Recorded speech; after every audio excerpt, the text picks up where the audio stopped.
Sarah, when are you going to give up this little tech hobby and get a real job?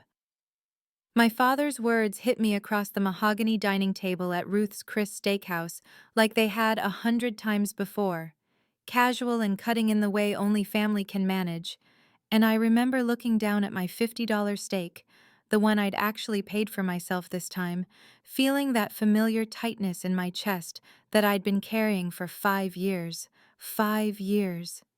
That's how long I'd been building my company, how long I'd been the family disappointment, the cautionary tale whispered about at gatherings, the daughter who'd thrown away a perfectly good job at Google to chase some Silicon Valley fantasy that everyone knew would end in failure. I was 32 years old, sitting at that table with my three brothers who worked in finance and law and consulting, each of them pulling down six figures at prestigious firms with impressive titles and retirement plans, while I was still, in their eyes, playing entrepreneur in my little tech sandbox. Marcus, my oldest brother at 35, was an investment banker at Goldman Sachs.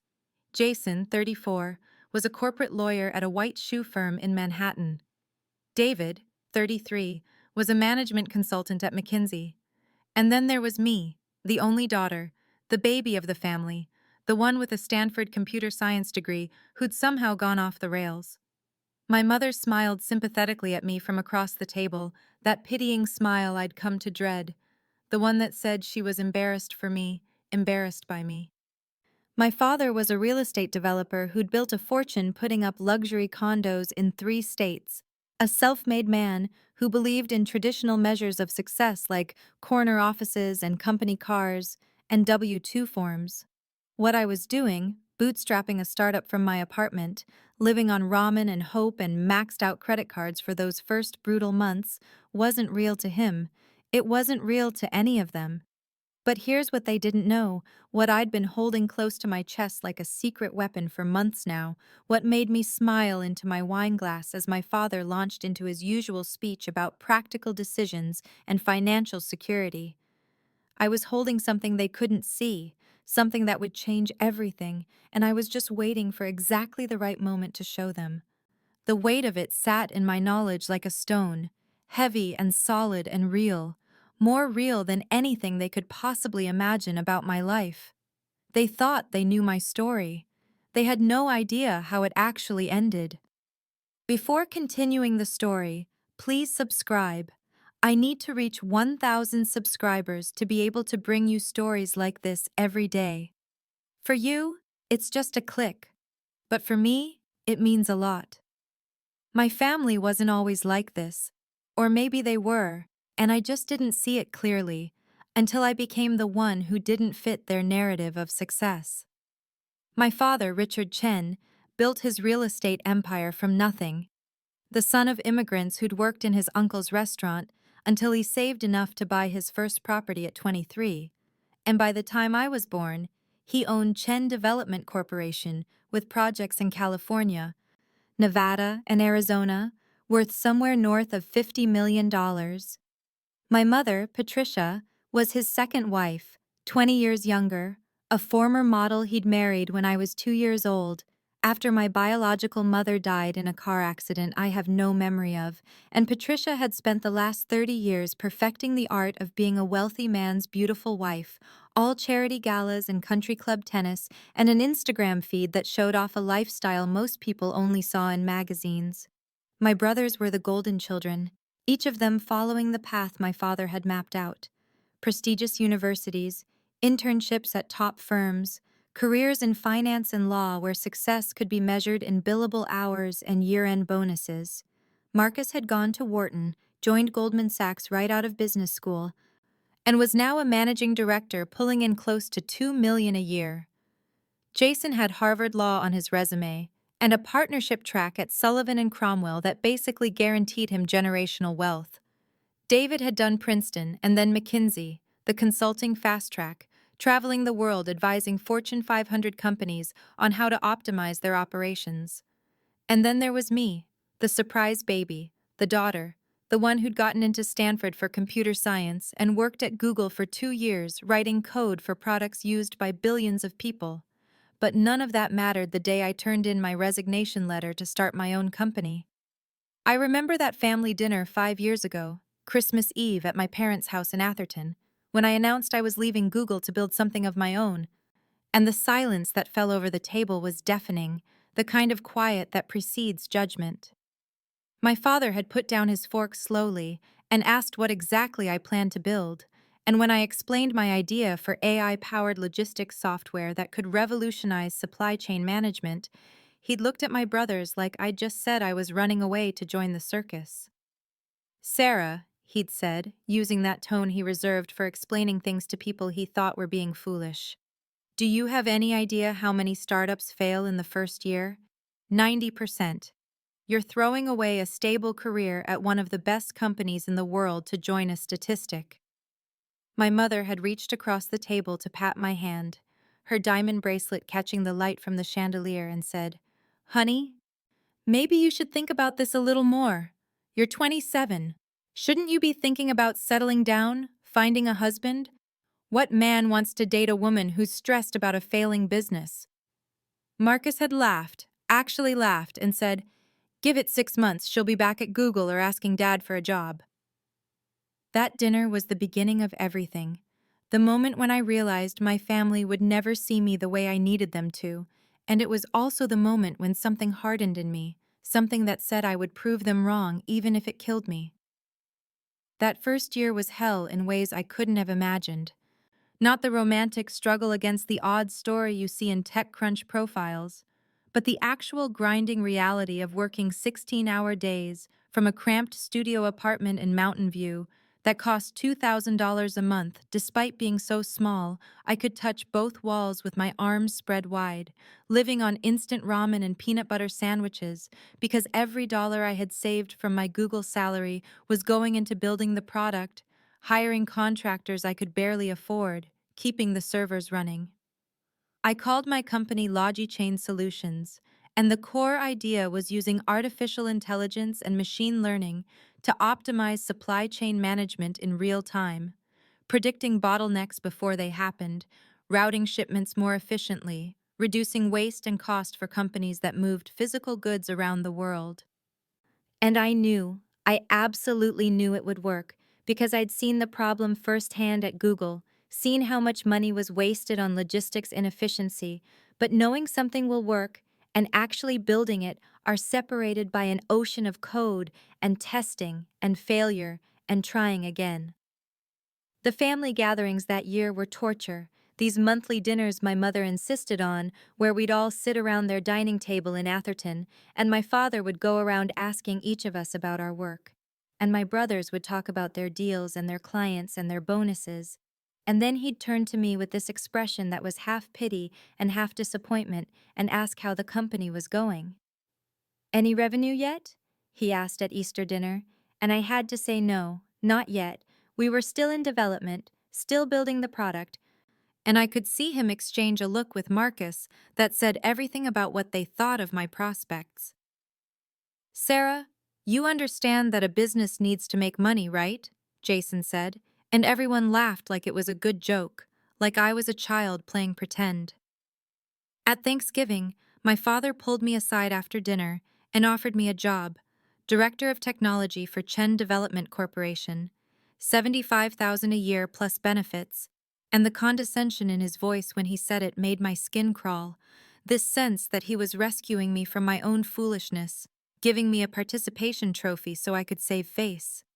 "You gave it a shot," he said, his hand heavy on my shoulder, "but it's okay to admit when something isn't working out. Come work for me, you can have a real title, a real salary, and we can forget this whole startup thing ever happened." I told him I needed to see it through, give it more time, and he shook his head like I was being stubborn for no reason. The worst moment came at Christmas dinner, when they were discussing investment strategies and Marcus was explaining some complicated hedge fund approach, and I tried to contribute something about market volatility patterns I'd been reading about, and my father literally held up his hand to stop me and said, "Sarah, this is a discussion about serious money. You wouldn't understand the stakes we're dealing with." And I sat there silent while they continued talking like I'd never spoken at all, like I wasn't even there, And that night I went home to my tiny apartment and cried for an hour before opening my laptop and getting back to work, because proving them wrong was the only fuel I had left. Year 2 was when the mockery really intensified, when my family stopped even pretending to take me seriously and started treating my company like an embarrassing phase I was going through, something to be tolerated until I came to my senses. And the worst part was that from the outside they had every reason to think they were right, because I still wasn't profitable, still burning through what remained of my savings at an alarming rate, down to about $15,000 in my personal account, with the company's runway extending maybe another 6 months if I was careful. The breaking point came in March when my mother organized a family vacation to Cabo San Lucas, a week at some luxury resort that cost $3,000 per person, and when I said I couldn't afford it, right, then she got this look on her face, like I'd confirmed her worst fears, and later I overheard her telling my father, "It's just so sad, Richard. She can't even afford a simple vacation. Maybe we should pay for her?" And my father responded, "If we bail her out now, she'll never learn. Let her feel the consequences of her choices." They thought I was ashamed, that I'd skipped the trip because I was embarrassed about my failure. But the truth was, I couldn't afford to take a week off because I was in the middle of the most important pitch of my life, meeting with a potential client that could change everything. My mother brought it up at Easter dinner, said, "We missed you in Cabo, Sarah. Maybe next year when things are more stable for you," with this sympathetic smile that made me want to scream. And then she turned to Marcus and started asking about his girlfriend, said, "At least your brothers can support their future families.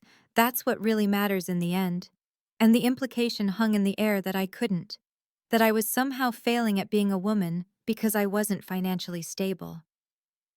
The dating comments got worse too, my mother constantly asking if I was seeing anyone. And when I said I didn't have time, she'd shake her head and say things like, "You need to make time, Sarah. You're 28 now. Your biological clock is ticking." And no man wants to date a woman who's stressed all the time about a failing business and can't even afford to split the check at dinner. The absolute low point came in June, when my father insisted on taking me to lunch at his favorite restaurant in Palo Alto, this place where Silicon Valley deals got made and everyone knew him, and when the check came, he made a big show of grabbing it, said loudly enough for nearby tables to hear, "I've got this one, sweetheart. I know money's tight for you right now." And the pity in his voice was worse than any insult, this sense that he was being magnanimous by supporting his struggling daughter, and I sat there with my face burning while a guy from a VC firm I'd pitched 2 months earlier watched from across the room. But here's what none of them knew.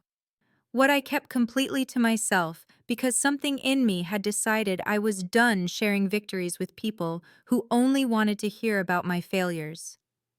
2 weeks before that humiliating lunch, I'd landed my first major client, a regional shipping company that signed a $50,000 annual contract for Logichain services.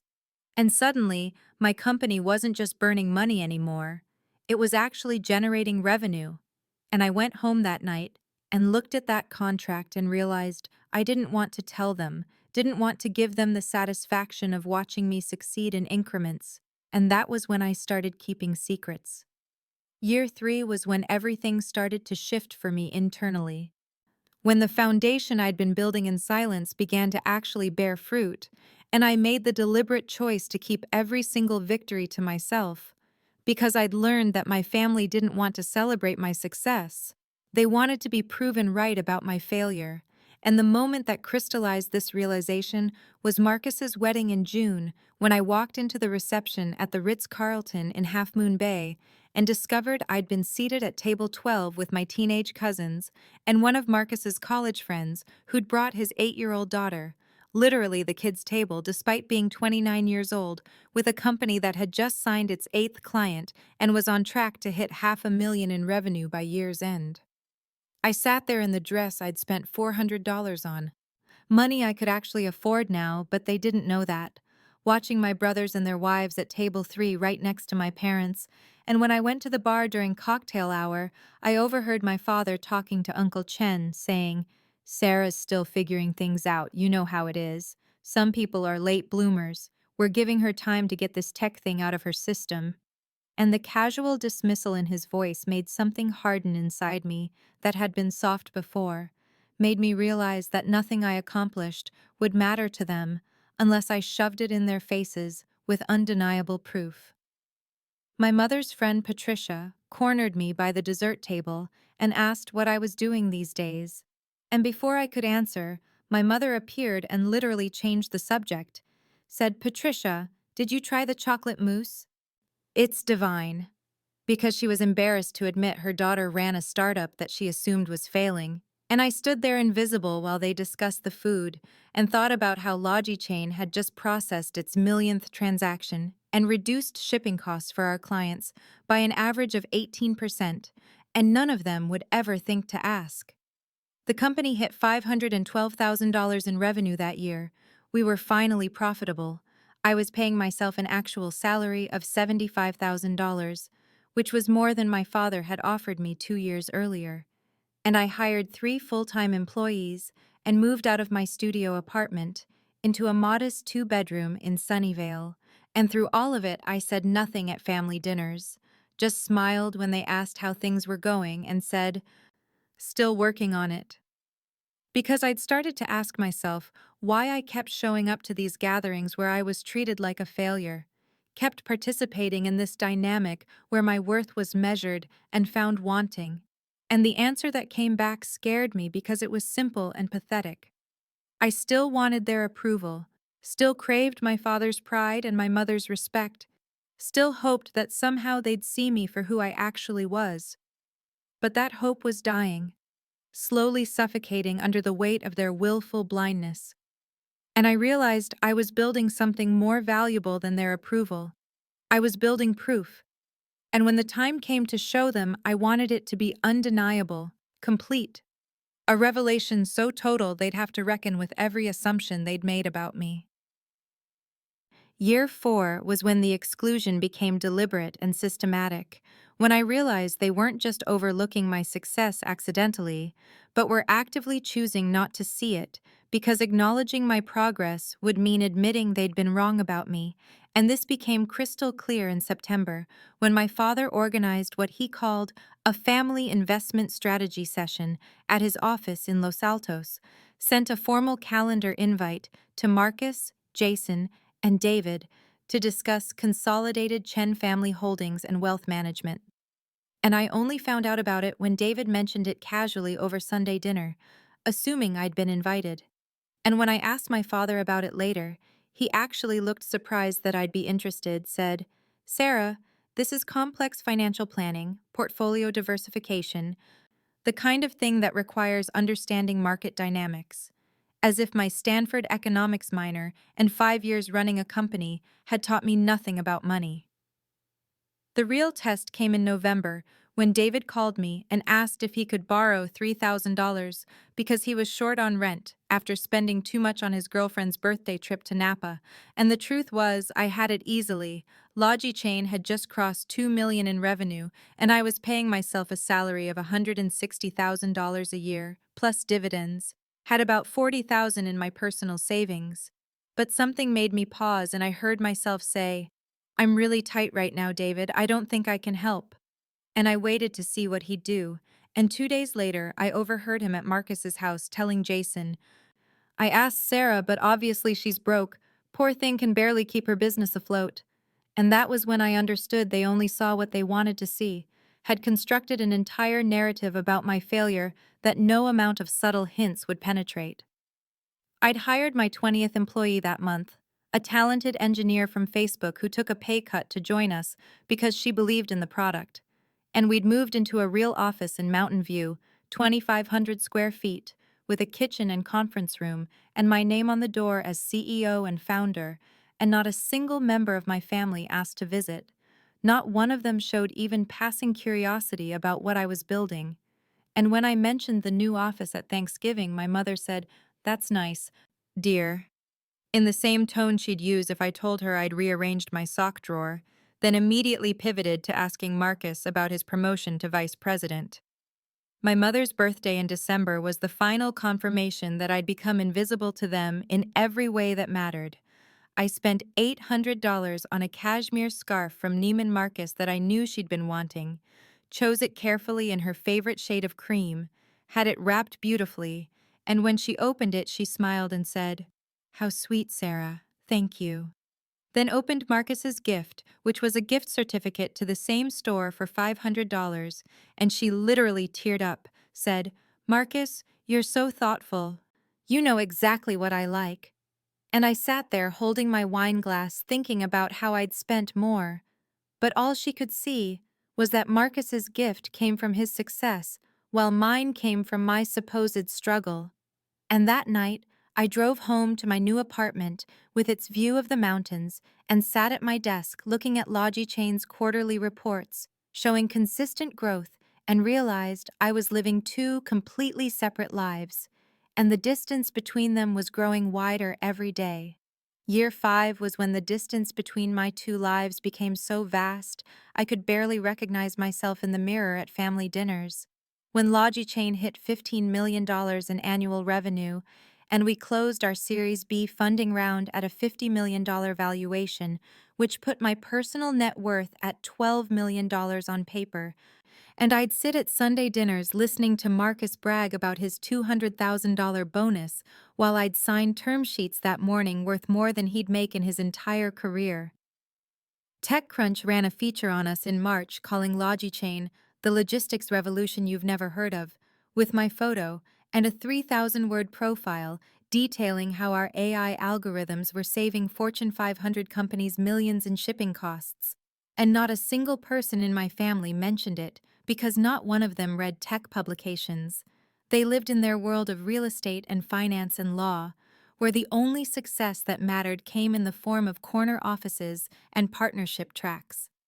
I won the Bay Area Technology Association's Innovation Award in June, stood on stage at the San Jose Convention Center in front of 800 people, and gave an acceptance speech about perseverance and believing in your vision, and when I mentioned it casually at my father's birthday dinner in July, my mother said, "That's nice, dear," and immediately asked Jason about his recent case. I had 73 employees by August. We'd moved to a 10,000 square foot office in Palo Alto with a view of the bay. I drove a Tesla Model S that I'd paid for in cash, wore custom-tailored blazers to board meetings, and at family gatherings I still played the role of the struggling founder because it was easier than trying to break through their willful blindness. And because some part of me had started to enjoy the secret, had started to take a strange satisfaction in knowing the truth they couldn't see. I'd lie awake at night in my apartment that cost $4,000 a month in rent and ask myself why I still craved their approval, why it still hurt when my father introduced me to his business associates as my daughter who's trying her hand at entrepreneurship, why I wanted so desperately for him to be proud of me when I'd built something he could never have imagined. And I didn't have good answers, except that we don't choose what wounds us. We don't choose whose validation we crave. And the little girl who'd grown up competing with 3 brothers for her father's attention was still inside me somewhere, even though the woman I'd become didn't need anything from him anymore. The decision crystallized in October when I attended a founders' dinner where everyone talked openly about their exits and acquisitions, and I realized I'd been hiding my success from the people who mattered least while denying myself celebration with the people who actually understood what I'd built. And I made a promise to myself that when the time came to show my family the truth, it would be on my terms, with undeniable evidence, in a moment so perfect they'd have no choice but to see me clearly for the first time in 5 years. The moment that would change everything came in late January, 3 months ago now, at what was supposed to be a routine Sunday dinner at my parents' house in Atherton, the kind of gathering I'd endured hundreds of times before. But this one was different because my father had announced the week before that he was planning his retirement and wanted to discuss family financial matters. And I arrived at 6:30 to find my brothers already gathered in the study with my father, doors closed. And when I knocked and entered, my father looked up from the papers spread across his mahogany desk with an expression of mild surprise, said, "Sarah, this is family business discussion. "We'll be done in about an hour." And I said, "I am family." And Marcus actually laughed, said, "Dad's talking about real estate holdings and investment distributions, actual business." And I stood there for a moment considering whether to fight my way into that room or let them show me exactly who they were, and I chose to let them show me. Closed the door quietly, and went to help my mother in the kitchen where she was arranging cheese on a platter, and didn't ask why I wasn't in the study with my father and brothers, because she'd never expected me to be included in those conversations anyway. Dinner was excruciating. My father laid out his retirement timeline, explained he was distributing some commercial properties to the three boys. Marcus would get the office building in Palo Alto, Jason would get the strip mall in Mountain View, David would get the apartment complex in Sunnyvale, all of it discussed in detail while I sat there eating my mother's pot roast and wondering what exactly I'd expected. And when I tried to ask a question about the tax implications, my father literally held up his hand to silence me, continued talking to Jason. And that was when Jason set it all in motion by saying, "Dad, maybe you should set up some kind of trust fund for Sarah, since her little company thing isn't working out, she's going to need something to fall back on." And the way he said it, with that mixture of pity and condescension, made something crystallize in my chest. My father put down his fork, looked at me with what I think he believed was kindness, and said, "Sarah, I'll make you a deal. If you can show me you're making 6 figures a year, real salary, real income, within the next 6 months, I'll take you seriously as a business person, and we can talk about including you in family investment discussions." And Marcus laughed, said, "6 figures might be generous. I'll bet you $10,000 you're not even making 50,000." And Jason joined in. "I'll take that bet. There's no way her company is generating real revenue." And they all looked at me waiting for me to protest or defend myself or provide evidence.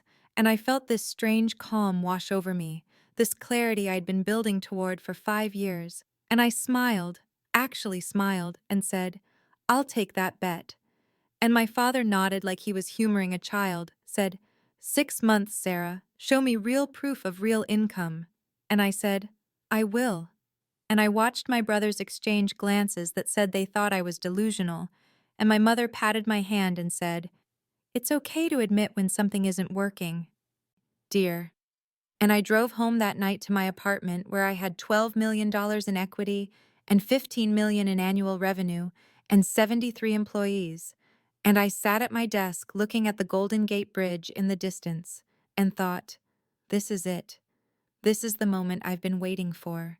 And 3 weeks later, Logichain received an acquisition offer from Oracle for $200 million, and I accepted it. And suddenly, the 6 months my father had given me didn't matter anymore because I had all the proof I'd ever need and a perfect venue to deliver it, because my father's retirement party was scheduled for March 15th, and I'd already received my invitation, and this time, when I walked into that room full of my family and their assumptions, I'd be walking in with 47 million reasons why they'd never see me the same way again. The 3 months between that dinner and the retirement party were the strangest of my life, because I was living in two completely different realities that existed in parallel universes, and in one reality, I was still the struggling founder my family pitied, and in the other, I was fielding acquisition offers and negotiating with Oracle's corporate development team and sitting in conference rooms in Redwood City with lawyers and investment bankers who treated me like exactly what I was, the founder and CEO of a company worth $200 million to one of the largest technology corporations in the world. The acquisition closed on February 23rd, a Thursday morning I'll never forget, when I sat in a conference room on the 42nd floor of Oracle's headquarters and signed documents that transferred ownership of Logichain and deposited $47 million into my bank account after taxes and investor payouts. And that afternoon I drove to my office where my 73 employees had gathered in our main space, and I told them the news and watched some of them cry with relief and joy because their stock options had just made them wealthy. And I felt this overwhelming sense of completion, of having built something real that had value in the world beyond my family's ability to recognize it. I spent the next 2 weeks in a strange state of calm deliberation, planning exactly how I would reveal the truth, because I knew I'd only get one chance to do this right, and I wanted it to be perfect. Wanted it to be undeniable, wanted it to be public enough that there would be witnesses, but intimate enough that my family couldn't escape the reality of what they'd missed. I hired Catherine Morrison, the financial advisor I'd been working with since the Series B, and asked her to prepare a comprehensive portfolio summary with every relevant document: the bank statements showing the $47 million balance, the acquisition agreements with Oracle's corporate seal, the Wall Street Journal article that had run the day after the acquisition was announced with the headline, Oracle acquires AI logistics startup Logichain for $200 million, and the Forbes feature from 2 years ago that they'd never seen because nobody in my family read Forbes unless it was the real estate section. My father's retirement party invitation had arrived in early February, before the acquisition closed. A formal card on heavy cream stock inviting me to the Menlo Country Club on March 15th to celebrate Richard Morrison's 40 years in commercial real estate development. And I'd RSVP'd yes with a +1, planning to bring Catherine as my guest because I wanted a witness who understood exactly what I was revealing. Someone who could confirm every number if anyone tried to suggest I was lying. I bought a dress for the occasion, a midnight blue Armani sheath that cost $3,000 and fit like it was made for me, because it was made for me, custom tailored, and I bought new heels and got my hair done and sat in the salon chair watching the stylist work while I rehearsed in my head exactly what I would say when the moment came. And the strangest thing was that I felt no anger anymore, no need for revenge, just this crystalline clarity that I was about to close a chapter of my life that had been open for 5 years, and that whatever happened after this moment, I would finally be free of the need for their approval, because I would have offered them the truth, and their response would tell me everything I needed to know about whether reconciliation was even possible.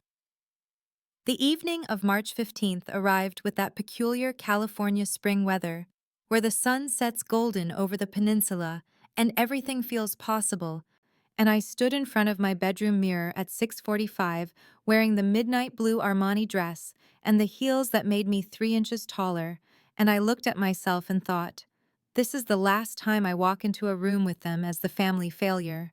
And Catherine picked me up at 7 in her silver Tesla, asked me if I was ready, and I said yes, even though my hands were shaking slightly as I held the leather portfolio that contained every document we'd prepared, every piece of evidence that would shatter their assumptions in a way that couldn't be dismissed or explained away.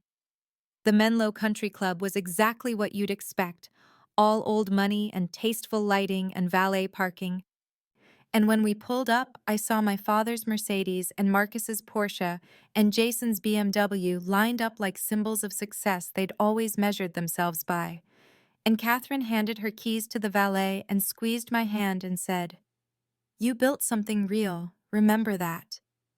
And we walked through the entrance into the main ballroom where maybe 200 people had gathered, my father's colleagues and clients and friends, old family friends who'd watched me grow up, relatives I saw once a year at Christmas, all of them dressed in cocktail attire and holding wine glasses and mingling in clusters around the room that had been decorated with photographs from my father's 40-year career, buildings he'd developed, properties he'd acquired, and not a single photograph that included me. I saw my mother first, standing near the bar in a cream-colored dress that probably cost more than most people's monthly rent, and she spotted me, and her eyes did this quick assessment of my appearance, and she walked over and said, "Sarah, you look lovely. It's nice to see you finally dressing appropriately for these occasions." And the casual cruelty of it, the assumption that I'd been dressing inappropriately before because I couldn't afford better, rather than because I'd been choosing comfort over performance, almost made me laugh. My brothers were clustered near the windows with drinks in their hands, Marcus talking with animated gestures about something that was probably a deal he'd closed, Jason checking his phone even at our father's retirement party, David listening with that expression he got when he was pretending to be interested. And none of them looked up when I walked in. None of them acknowledged my arrival, and I realized that this was it. This was the perfect crystallization of 5 years of dismissal, the fact that I could walk into a room and be invisible to them, even when I was wearing a $3,000 dress and carrying $47 million in my bank account. Catherine and I found seats at a table near the front, and I watched my family move through the room accepting congratulations and telling stories, and I felt this strange calm settle over me, this absolute certainty that in less than an hour everything would be different and there would be no going back. And I was ready for that, ready to stop being invisible, ready to stop pretending that their assessment of my worth had any bearing on reality. The speeches began at 8:15 after dinner had been served, and I sat at my table with Catherine beside me, watching as Marcus stood up first and delivered a toast about our father's business acumen and his ability to spot undervalued properties. And then Jason followed with a story about how our father had taught him the importance of negotiation. And then David shared some sentimental memory about being taken to construction sites as a child. And through all of it, I watched the guests smile and nod and raise their glasses. And I noticed how my brothers positioned themselves as the natural heirs to our father's legacy, the ones who had learned from him and carried forward his values. And then my father stood up to give his own speech, and he thanked the guests for coming, and he talked about his 40 years building Morrison Development from a single property into a portfolio worth $200 million. And then he said the words I'd been expecting, the words that hurt even though I'd known they were coming. I've been blessed with 3 successful sons who've made me proud in their own fields: Marcus in finance, Jason in law, David in consulting, and they've shown me that the Morrison work ethic carries forward to the next generation. And then, almost as an afterthought, almost like he'd remembered I was in the room, he added, "And my daughter Sarah is still finding her way, still figuring out her path, and we're hopeful that she'll discover what she's meant to do." And the words landed like a slap across my face, even though I'd been preparing for exactly this dismissal. And I felt Catherine's hand find mine under the table and squeeze it. And I watched my mother nod along with this assessment as though it was perfectly reasonable, as though I was 22 instead of 32, as though the last 5 years had been some extended gap year instead of the building of something real. The guests applauded my father's speech, and people began to stand and mingle again. And that's when Jason spotted me across the room and walked over with Marcus beside him, both of them holding fresh drinks. And Jason said loud enough for the people at nearby tables to hear, "Hey, Sarah, remember that bet we made at Christmas? About whether you're making 6 figures? I think the deadline was tonight, right? Are you ready to pay up or do you need to put it on a payment plan?" And Marcus laughed and added, "Come on, Jason, be reasonable. She probably doesn't even clear 50K with her little tech thing." And I felt the attention of nearby guests shift to our table, felt them watching this interaction with the kind of uncomfortable curiosity people have when they're witnessing someone being humiliated. And an older man in an expensive suit, someone I didn't recognize, asked Marcus, "What does your sister do?" And Marcus answered before I could speak, "She has a little tech startup. One of those things where you work from home and call yourself a CEO. You know how it is with millennials."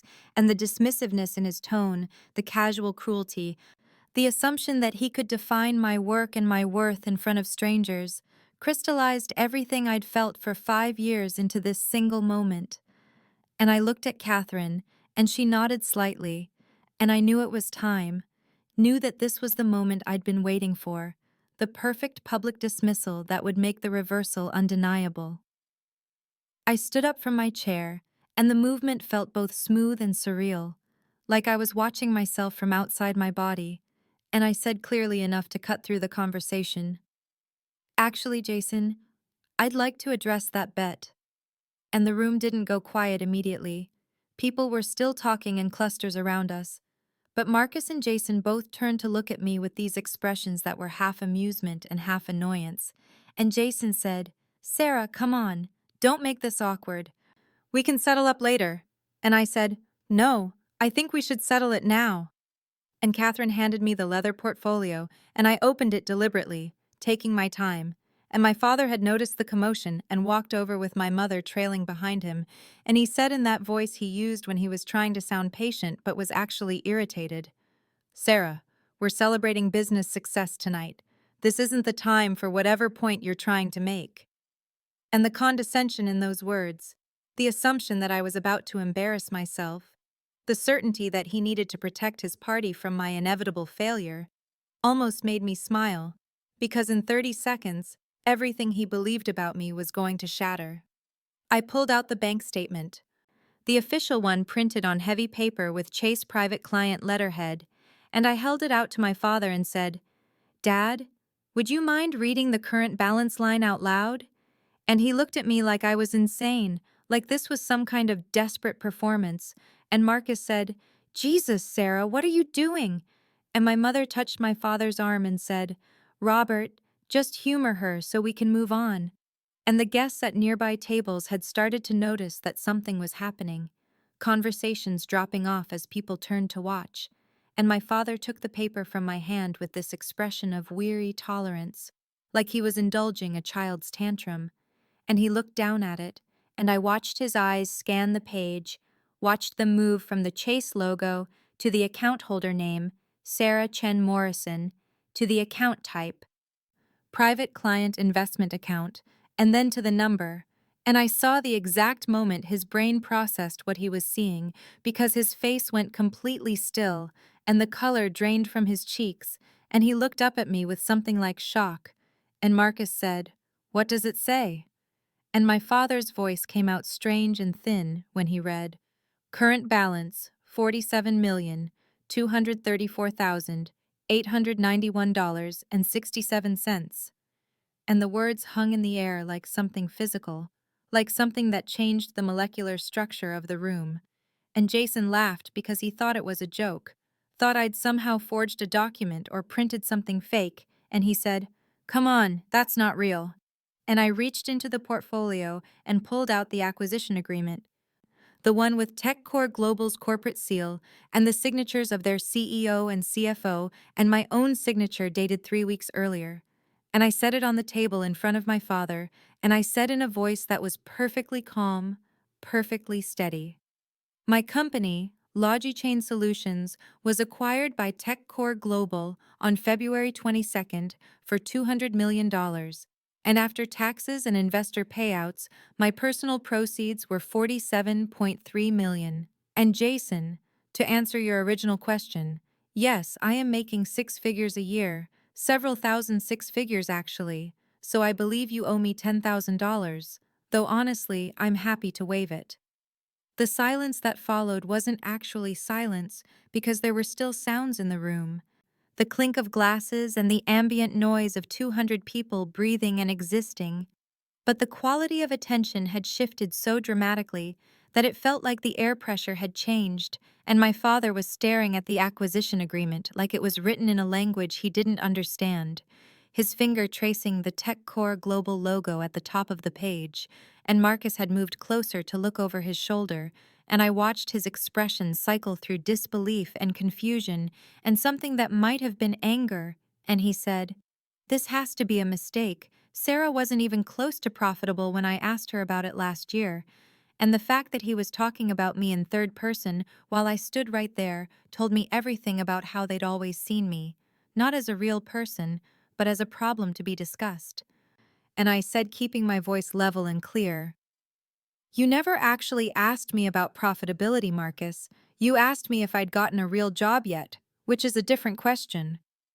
And I pulled out another document from the portfolio, the Wall Street Journal article that Catherine had printed for me, dated March 2nd with the headline, "TechCore Global Acquires AI Logistics Startup for $200 million." And I set it on the table next to the acquisition agreement, and several guests had moved closer now, forming a loose circle around us, and I heard someone whisper, "Is that really her company?" And Jason was shaking his head, and he said, "You were struggling. You couldn't even afford to come on the family vacation in year 2. And the defensiveness in his voice, the need to make his version of reality true, almost made me laugh. And I said, "I couldn't afford it in year 2 because I'd invested every dollar I had into hiring my first 3 engineers and renting office space. I had $58 in my personal checking account that July. But my company had just signed a contract with a regional shipping company for $200,000, and I chose to skip the vacation because I was building something that mattered more to me than a week in the Bahamas. And my mother made a small sound and said, "But you never said anything. You never told us it was going well." And the hurt in her voice was real, but it was the hurt of someone who'd just realized they'd missed out on something valuable, not the hurt of someone who'd caused harm. And I looked at her directly and said, "Mom, at Marcus's wedding when I was 29, you sat me at the kids' table. And when I tried to tell you about landing my first Fortune 500 client, you changed the subject to ask if I was dating anyone. And at Christmas that same year, when I mentioned we'd hit 2 million in revenue, Dad literally interrupted me to ask Marcus about his quarterly bonus. So no, I stopped trying to tell you things because you made it clear you weren't interested in hearing them." And I pulled out my phone and opened it to my company's website, the one that had been redesigned 6 months ago by a branding agency that charged 6 figures. And I handed the phone to my father and watched him scroll through pages showing our client list: Walmart and Target and Amazon and FedEx, companies whose logos were more recognizable than his own. And David had been quiet this whole time. But now he said, "How many employees?" And I said, 75 as of last month. We were hiring about 10 people a quarter for the last 2 years. And Marcus said, "That's impossible. How did we not know about this?" And the answer was so obvious that I almost didn't say it, but then I did because they needed to hear it. "You didn't know because you never asked. Because every time we had a family dinner, you talked about your own work and your own successes, and when anyone asked about me, you answered for me. And after a while, I realized I was protecting something precious by keeping it away from you. I was protecting the thing I'd built from the people who'd spent 5 years telling me I couldn't build anything." I pulled out another document from the portfolio, and this one was printed on glossy magazine paper, and I set it down where everyone could see it. And it was the Forbes 30 Under 30 feature from 2 years ago, with my photograph taking up half the page. Me standing in front of our office with my arms crossed and a confident smile that I'd practiced a dozen times before the shoot, and the headline read, "Sarah Morrison, 30, AI logistics pioneer revolutionizing supply chain management." And my mother picked it up with trembling hands and stared at it like it was an artifact from another dimension. And she said, "Forbes magazine, you were in Forbes magazine." And I said, "2 years ago, they did a full interview about how LogiChain's predictive algorithms were reducing delivery costs by an average of 23% for our clients." And the article ran in their October issue, the one that came out right before Thanksgiving. And I had 6 copies sent to me, but I never showed you. Because at that same Thanksgiving dinner, Dad spent 40 minutes talking about Marcus's promotion. And when I tried to mention I'd won an innovation award from the Technology Association, you told me you needed help in the kitchen. And I watched that land, watched my mother's face crumple slightly as she remembered that dinner. And I wasn't trying to be cruel, but they needed to understand that this hadn't been one oversight or one missed conversation. It had been 5 years of systematic dismissal, 5 years of making me invisible. And Catherine had moved to stand slightly behind me, a quiet presence of support. And I said, addressing the growing circle of guests who were now fully invested in this revelation, "I'm also speaking at TechCrunch Disrupt next month as a keynote speaker. They're paying me $50,000 for a 45-minute talk about building scalable AI solutions in traditional industries. And I've been invited to join 2 corporate boards, one for a Fortune 100 company and one for a venture capital firm that specifically invests in female-founded startups." And Jason made a sound that was almost a laugh, but came out more like a cough, and he said, $50,000 for one speech. And I said, "Yes, Jason, that's about what you make in a week at your firm, which you've mentioned at every family dinner for the last 3 years, so I'm sure you understand the math." And the sharpness in my voice surprised me because I'd been so calm up until now. But something about his tone, the continued disbelief even in the face of overwhelming evidence, triggered something hot and protective in my chest. My father had set down the acquisition agreement and picked up the Wall Street Journal article, and he was reading it slowly, his lips moving slightly, and I could see him trying to reconcile the daughter he thought he knew, the one who'd been failing for 5 years, with the stranger described in this article as a visionary entrepreneur and industry disruptor. And Marcus said, "What does TechCore Global do with companies they acquire? Do they keep the original team?" And I realized he was already thinking transactionally, already trying to find an angle, and I said, "They kept my entire leadership team and offered me a position as Senior Vice President of AI Development, which I turned down because I'm starting a new company. But 72 of my 75 employees chose to stay on with TechCore and got significant retention bonuses, so yes, Marcus, everyone came out of this acquisition very well." And the room had gone completely silent now, that profound silence that comes when people realize they're witnessing something significant. And my mother said quietly, "Jason, about that bet." And Jason's face had gone red, and he said, "I'll write you a check." And I looked at him directly and said, "I told you I'd waive it. I don't need your $10,000, but I do need you to understand that you bet against me because you never believed I could succeed. And that says everything about how you've seen me and nothing about who I actually am." My father set down the Wall Street Journal article, and his hand was shaking slightly, and he looked up at me with an expression I'd never seen before, something between shock and confusion, and maybe the first flickering of shame, and he said, "Sarah, why didn't you tell us about any of this?" And his voice had that reasonable tone he used in business negotiations, the one that suggested the problem was a simple misunderstanding that could be cleared up with better communication, and I felt something cold settle in my chest, because even now, even with $47 million in evidence spread across the table, he was trying to make this about my failure to communicate rather than their failure to listen. I said, keeping my voice level and clear, because I'd practiced this conversation in my head 100 times over the past 5 years. "I tried, Dad.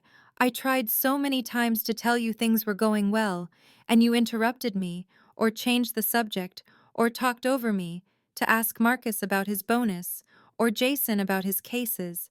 And after a while I realized you weren't actually asking because you wanted to know. You were asking because you expected me to fail, and you wanted to document the failure." And my mother made a soft sound and said, "But sweetheart, you always seemed so stressed, so struggling. We thought you needed help." And I turned to look at her directly and said, "Mom, struggling and failing aren't the same thing. I was stressed because I was building a company from nothing, because I was working 80-hour weeks and teaching myself things I'd never learned at Google and making 1,000 decisions a day that could make or break everything I'd worked for.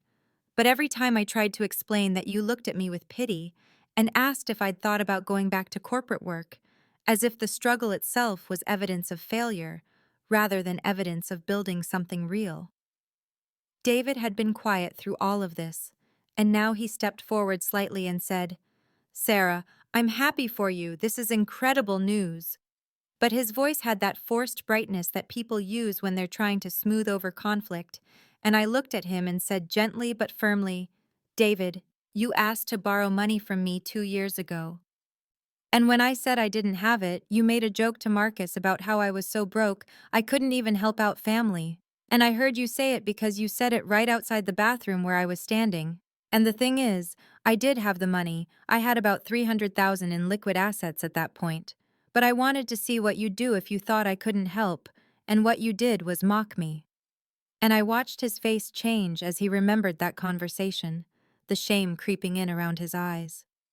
The circle of guests around us had grown larger, and I was aware of how public this moment was, how many witnesses there were to my family's reckoning, and part of me felt guilty for doing this here, for choosing such a visible venue for their humiliation. But another part of me, the part that had sat at the kids' table at Marcus's wedding and smiled through countless condescending conversations and pretended not to hear the jokes about my unemployment, That part felt that this public revelation was exactly what needed to happen because they'd made their assumptions about me in public spaces, and they could face the correction in one too. Someone from the crowd, one of my father's business associates that I vaguely recognized from other family events, said, "Jim, your daughter sold her company for $200 million. That's extraordinary." And there was respect in his voice. The kind of respect I'd heard him use with my brothers, but never with me. And my father said, "Yes, it's very impressive." But his voice was hollow, and he was still trying to process how completely he'd misjudged the situation. And I realized that watching him grapple with this was giving me less satisfaction than I'd expected, because what I'd wanted for 5 years wasn't his shock or his shame. What I'd wanted was his respect. And now that I'd proven I deserved it, I understood that his respect couldn't fill the hole that his dismissal had created. The crowd had started to disperse slightly, and people were returning to their conversations, though I could feel eyes on me and hear my name in whispered discussions, and my father touched my elbow and said, "Sarah, can we talk privately for a moment?" And I looked at him and saw something in his face that might have been an attempt at reconciliation, and I nodded and followed him to a quieter corner of the room near the windows that overlooked the golf course. And Catherine caught my eye, and I gave her a small nod to let her know I was okay. And when we were far enough from the crowd that we wouldn't be overheard, my father said, "I want you to understand that everything I said, all the questions about your business, the suggestions that you get a real job, that was all meant to motivate you, to push you to succeed." And I felt something sharp and hot rise in my chest, because even now he was reframing his cruelty as strategy.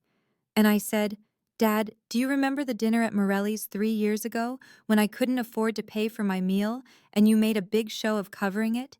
And you said loud enough for the people at the next table to hear that you were happy to help me out until I got back on my feet." And I watched his face because I wanted him to remember that specific moment. And he said, "I was helping you, Sarah." And I said, "No, you were humiliating me. And the difference is that helping would have been slipping me money quietly, or offering to invest in my company, or asking if I needed support. But what you did was make sure everyone around us knew that you were the successful father bailing out his failing daughter." And my voice was steady, but I could feel the weight of 5 years behind every word. He shifted his weight and looked out the window and said, "You're being oversensitive. I never meant it that way." And I said, "What about Marcus's wedding when you seated me at the kids' table? I was 29 years old, and you sat me with your friends' teenagers because you didn't think I belonged with the adults." And he opened his mouth to respond, but I kept going because I'd been silent for 5 years, and now the words were coming, and they needed to be said. "What about the business discussions you had with Marcus and Jason and David, where you talked about investments and strategy and opportunities? And the one time I tried to join the conversation, you literally told me I wouldn't understand because I'd never run a real business." And I saw him flinch at that, because he did remember it, and I said, "Dad, you didn't motivate me. You dismissed me. You made me invisible. And there's a difference between pushing someone to succeed and refusing to see the success that's already happening." And he was quiet for a long moment, and when he spoke, his voice was different, smaller, and he said, "I didn't know, Sarah. I didn't know any of this was happening with your company." And I said, "And this was the truth that needed to be said. You didn't know because you never asked. Not really. You asked questions that assumed failure, and when I tried to tell you things were going well, you changed the subject or interrupted me or made it clear you didn't believe me, and eventually I stopped trying because I realized you didn't actually want to know. You wanted to be right about me failing." And I watched him absorb this and saw something shift in his expression. Maybe the first real understanding that he'd damaged something between us that might not be fixable. And I said quietly, "I don't need your approval anymore, Dad. I needed it for a long time. I needed you to see me and respect me and believe I could do something meaningful, but I don't need it anymore because I've proven it to myself, and that's enough." My father and I stood there for another moment in that heavy silence that comes after truth has been spoken and can't be taken back. and then I turned and walked away from him because there was nothing more to say right then. And as I moved back toward the main room, I saw my three brothers standing together near the bar. And Marcus caught my eye and started walking toward me with that confident stride he used in boardrooms. And when he reached me, he said with a smile that didn't reach his eyes, "Sarah, this is incredible news about the acquisition, really impressive. I'd love to talk to you about investment opportunities. I have several clients who are looking for tech sector exposure, and someone with your track record and connections could be really valuable." And I felt something cold settle in my stomach, because his first response to learning I'd built and sold a company for $200 million wasn't congratulations or apology for how he'd treated me. It was how he could profit from my success, and I said, keeping my voice neutral, "Marcus, I'm not looking to do any consulting work right now." And he said, "No, no, not consulting. I'm talking about you as an investor. You've got capital now, and I could help you deploy it strategically." And I realized he was already calculating his commission, already figuring out how to turn my achievement into his transaction. Jason approached more slowly, and his face had that defensive set to it that I recognized from when we were kids, and he'd been caught doing something wrong. And he said, "Look, Sarah, about that bet, I was just joking around. You know I didn't mean anything by it." And I looked at him and said, "Jason, you bet me $10,000 that I wasn't even making $50,000 a year, and you said it in front of the entire family like it was the most obvious thing in the world that I was failing." And he shifted his weight and said, "But that's just how we joke in this family. We give each other shit, you know that." And I said, "There's a difference between joking and cruelty, and what you've been doing for 5 years is cruelty." And I watched him try to find a response and fail. David had hung back slightly, and now he stepped forward, and his face looked different from the others, more uncertain, more genuinely troubled. And he said quietly, "Sarah, I owe you an apology, a real one. Not the kind where I make excuses or try to explain it away. What I did, the things I said, the way I treated you, that was wrong, and it came from a really ugly place in me." And I felt something shift, because this was different. This was actual accountability, and he continued, "I think I was jealous, honestly.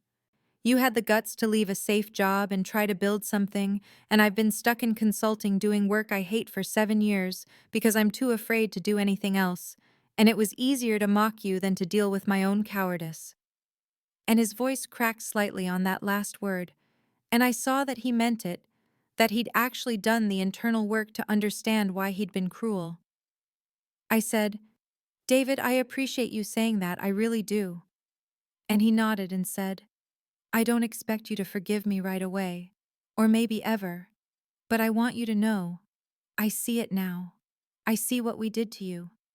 And I looked at my three brothers standing there, Marcus still thinking about deals, Jason still defensive, and David actually trying to make amends.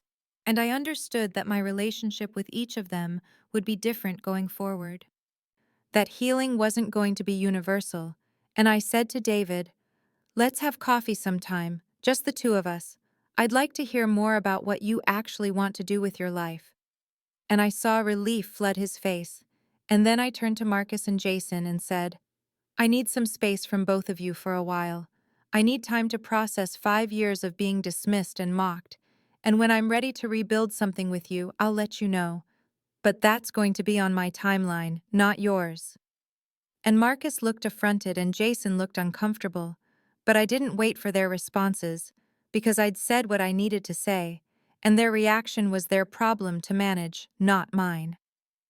The next morning I woke up in my apartment to 17 missed calls and 12 text messages, and most of them were from my mother, which surprised me because we usually went weeks without talking, and I made coffee and sat on my couch looking out at the city and debated whether to call her back or let her stew in whatever she was feeling. And finally, around 10 o'clock, my doorbell rang, and when I checked the camera, I saw her standing there in her tennis outfit, which meant she'd come directly from the country club. And I buzzed her up because I knew this conversation was inevitable and might as well happen now. She walked into my apartment and looked around with that expression she got when she was trying to figure out how to categorize something, and she said, "Sarah, this is a nice place. When did you move here?" And I said, "2 years ago, Mom." And she said, "You never told me." And I said, "You never asked." And I could see her filing that away as another grievance against me, rather than recognizing it as evidence of her own disinterest. She sat down on my couch without being invited and said, "I've been thinking about last night, about everything that happened, and I want you to know that I always believed in you. Even when your father had doubts, I always told him you'd figure things out eventually." And I felt that familiar exhaustion that came from hearing her rewrite history in real time, and I said gently but clearly, "Mom, that's not true. Do you remember when Marcus got engaged, and you told me at least I didn't have to worry about a man marrying me for my money since I didn't have any?" And I watched her face shift through several expressions as she tried to reconcile her memory with mine, and she said, "I never said that, Sarah. I would never say something so cruel." And I said, "You did.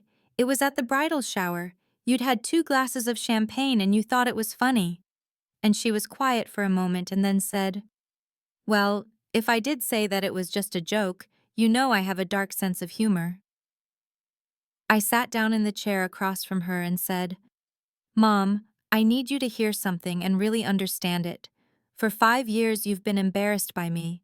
You changed the subject when people asked what I did. You made comments about my clothes and my apartment, and my lack of a husband. And all of that was based on your assumption that I was failing. But you never actually checked if that assumption was true." And she said with something defensive creeping into her voice, "Well, you always look so stressed and tired. What was I supposed to think?" And I said, "You were supposed to ask me how I was doing. You were supposed to show interest in my work. You were supposed to be my mother instead of my judge." And I could see her struggling with this because it required a level of self-reflection I wasn't sure she was capable of. And finally she said, and this was the truth she'd come here to address, "Sarah, what are people going to think? Everyone at the club is talking about last night, about how we didn't know about your success. They're going to think we're bad parents." And there it was, the real concern. Not that she'd hurt me, but that she looked bad. And I felt something settle into place, a clarity about who my mother was and what she was capable of giving me. And I said, "Mom, I'll still come to some family events. I'm not cutting you out of my life, but things are going to be different now. I'm not going to pretend to be smaller than I am to make you comfortable. I'm not going to hide my success or downplay my achievements, and if that embarrasses you, then that's something you'll need to work through on your own." And I saw her absorb this and realized she wasn't going to get the reassurance she'd come for. And she stood up and smoothed her tennis skirt and said, "I suppose I should let you get back to your day. You must be very busy." And I walked her to the door and she paused and said, "I am proud of you, Sarah, even if I didn't show it well." And I said, "Thank you, Mom." And I meant it, even though I knew her pride was complicated by embarrassment and social anxiety and the discomfort of having her assumptions proven wrong. And after she left, I stood at my window and realized that I'd just set the first real boundary I'd ever set with my mother, and it felt strange and sad and absolutely necessary. 1 month after my father's retirement party, I moved into a penthouse apartment on the 32nd floor of a building downtown with floor-to-ceiling windows that looked out over the city, and every morning I woke up to sunlight flooding the space and felt something I hadn't felt in years, which was simply peace, and my life had transformed in ways both visible and invisible. Because the visible part was the new apartment, and the corner office I'd leased for my next venture, and the Tesla in the parking garage.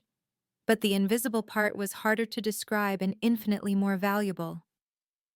I'd started a foundation called Build Brave with $5 million of my own money dedicated to funding women entrepreneurs in tech, and I'd hired a small team to run it, including a program director who'd spent 15 years in venture capital and understood exactly how the system was rigged against women who didn't have family money or connections. And we'd already given our first 3 grants of $50,000 each to women who reminded me of myself 5 years ago, Women working from cramped apartments and living on ramen and building something real, while everyone around them suggested they get real jobs. I was dating someone named Alex, who I'd met at a conference 4 months before the acquisition, back when I was still just the founder of a mid-sized logistics software company, and he was a journalist covering the tech industry. And what I loved most about him was that he'd known me and valued me before he knew about the money. He'd been interested in my ideas and my vision and the way I thought about problems. And now, when we went to dinner, and he insisted on splitting the check, even though I could buy the entire restaurant, it felt like respect rather than pride. My father had called twice since the party, and left voicemails that I'd listened to but not returned yet. And the first one was stilted and uncomfortable, where he said he'd been thinking about our conversation and wanted to talk when I had time. And the second one came a week later and was shorter, just asking me to call him back when I could. And I knew I'd respond eventually, but I wasn't ready yet because I needed this space to figure out who I was in relation to my family without the weight of their judgment or the desperate need for their approval. David and I had met for coffee twice, and both times felt different from any interaction I'd had with my brothers in years, because he asked real questions about my company and actually listened to the answers. And he told me about how he'd been seeing a therapist to work through his own relationship with our father and his own fears about leaving the safety of his consulting job. And I saw him making genuine effort to understand himself and repair our relationship, and I appreciated that even though I knew it would take time to rebuild real trust. What surprised me most about the month after the revelation was realizing that the vindication I'd imagined for 5 years, the moment when I finally showed them all what I'd built and watched their faces change, that moment had felt good. But this feeling now felt better, this quiet, ordinary freedom of living my life without performing for an audience that didn't value me. And I understood finally that I hadn't been waiting 5 years to prove them wrong. I'd been waiting 5 years to become someone who didn't need to prove anything at all. The invitation to my father's birthday dinner arrived 6 weeks after the retirement party as a text message from David asking if I'd come to a small family gathering at the house. Just immediate family, he said. And I looked at that message for a long time before responding, because I knew this dinner would be different from every family dinner that had come before it. Not because they had changed fundamentally, but because I had, and I texted back that I'd come, but I'd drive myself and might need to leave early for a work call, which wasn't true, but established that I was there by choice and could leave whenever I wanted. And when I pulled up to my parents' house on a Thursday evening in November, the sun was setting, and the house looked exactly as it always had, imposing and perfectly landscaped, and designed to communicate success. And I sat in my car for a moment, feeling that old familiar anxiety start to rise, and then deliberately set it aside because I didn't need to perform for these people anymore. I didn't need them to validate me or approve of me or even understand me. I just needed to show up as myself and see what remained of these relationships when I stopped contorting myself to fit their expectations. I walked in without knocking because it was still my childhood home technically, and found everyone already in the dining room. And the immediate difference was that when I entered the room, everyone looked up and Marcus said, "Sarah, good to see you," and actually stood up, which he'd never done before. And my mother kissed my cheek and said, "You look wonderful, darling," with something in her voice that might have been genuine warmth or might have been performance, but either way was better than dismissal. And my father nodded at me from the head of the table with an expression I couldn't quite read. And David smiled and pulled out the chair next to him, which I noticed was not the worst seat at the table, but actually positioned in the middle, where I could participate in conversation. And as we started eating, my father asked me about the foundation and actually listened when I described the 3 women we'd funded and what their companies were building. And Marcus asked thoughtful questions about my next venture and whether I was looking at the enterprise space or consumer products. And even Jason, who'd made the bet, managed to ask about my work without obvious resentment, though I could tell it cost him something to do it. What struck me most was how careful they were being with me, how they weighed their words and watched my reactions, and I realized they were afraid of losing access to me entirely, afraid that I'd cut them off the way they'd spent 5 years cutting me out. And there was power in that fear, but also sadness, because this carefulness meant we still didn't have real ease with each other. We were all performing different roles in a play about reconciliation without knowing if reconciliation was actually possible. My father cleared his throat during dessert and said, "Sarah, I've been thinking about what you said at the party, about how I dismissed you rather than motivated you, and I want you to know that I'm sorry. I thought I was preparing you for how hard business is, but I see now that I was just making it harder." And I looked at him across the table and saw that he meant it, even though the apology wasn't quite complete. He still didn't fully understand the depth of what he'd done, but he was trying, and that was more than I'd expected. And I said, "Thank you, Dad. I appreciate you saying that." And I meant it, even though I knew his apology didn't erase 5 years of pain and didn't obligate me to pretend those years hadn't happened. And we moved on to other topics, and I stayed for coffee and left after an hour and a half. And as I drove home through the city, I passed a billboard advertising a tech conference where my company's logo was featured as a platinum sponsor, and I looked at that logo, the logo I'd designed in my cramped apartment 5 years ago, now 30 feet tall and lit up against the night sky. And I smiled because I realized finally what those 5 years had been about. I hadn't waited 5 years to prove them wrong, though watching their faces change at the retirement party had brought a satisfaction I wouldn't deny. I hadn't been plotting revenge or planning some dramatic comeuppance, though the moment of revelation had been sweet.